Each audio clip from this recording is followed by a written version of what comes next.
যে ডিসকাউন্ট নিয়ে অনেক সমস্যা আছে, আজকে সে ডিসকাউন্ট নিয়ে আলোচনা করব। তো ডিসকাউন্ট বাট্টা দুই প্রকার, একটা হচ্ছে কারবারি বাট্টা ট্র্যাক ডিসকাউন্ট, আর হচ্ছে নগদ বাট্টা ক্যাশ ডিসকাউন্ট। আজকে আমরা দুই বাট্টা দেখব ইনশাল্লাহ। দেখেন কারবারি বাট্টা ট্র্যাক ডিসকাউন্ট। কারবারি বাট্টা হচ্ছে সরাসরি পণ্য সামগ্রী ক্রয় বিক্রয় ফলে বিক্রেতা ক্রেতাকে যে ছাড় দেবে।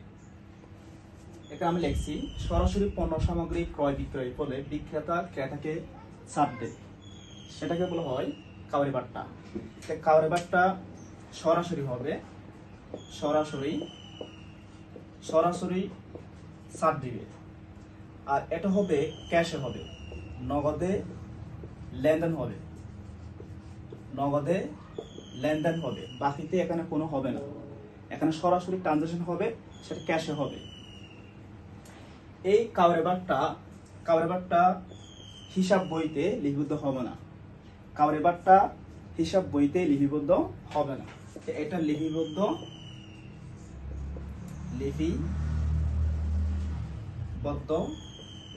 হবে না। এখানে দুটো বাট্টা ক্রিয়েট হয়, একটা হচ্ছে ক্রয় বাট্টা আর একটা হচ্ছে কি বিক্রয় বাট্টা। ওকে, এই হচ্ছে কারবারি বাট্টার যে মেথডটা। এটা সরাসরি হবে, এখানে কোনো বাকিতে হবে না, সবগুলো হচ্ছে নগদে দেন হচ্ছে এটা লিপিবদ্ধ হয় না।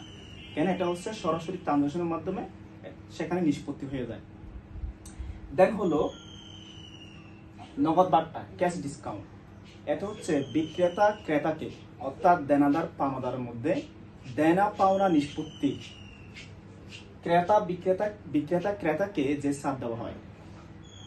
আবার বললাম, বিক্রেতা ক্রেতার মাঝে দেনা পাওনা নিষ্পত্তির জন্য বিক্রেতা ক্রেতাকে যে ছাড় দেওয়া হয় তাকে বলা হয় নগদ বাট্টা।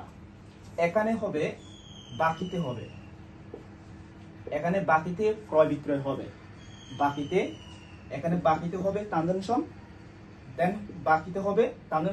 দেন হলো এই বাট্টাটা হিসাব বইতে লিপিবদ্ধ হবে,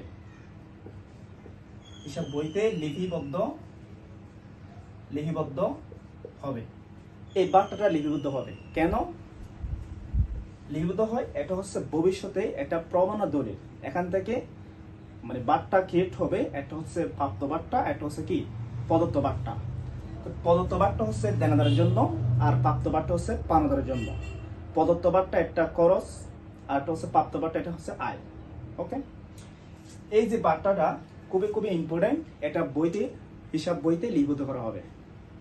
এই বাট্টার মাধ্যমে প্রতিষ্ঠান বা ক্রেতা বিক্রেতার মধ্যে ডিসকাউন্ট ক্রিয়েট হবে, যার কারণে নগদ বাট্টা ভবিষ্যতে একটা প্রতিষ্ঠানের একটা কি সংস্কৃতি হিসেবে কাজ করবে।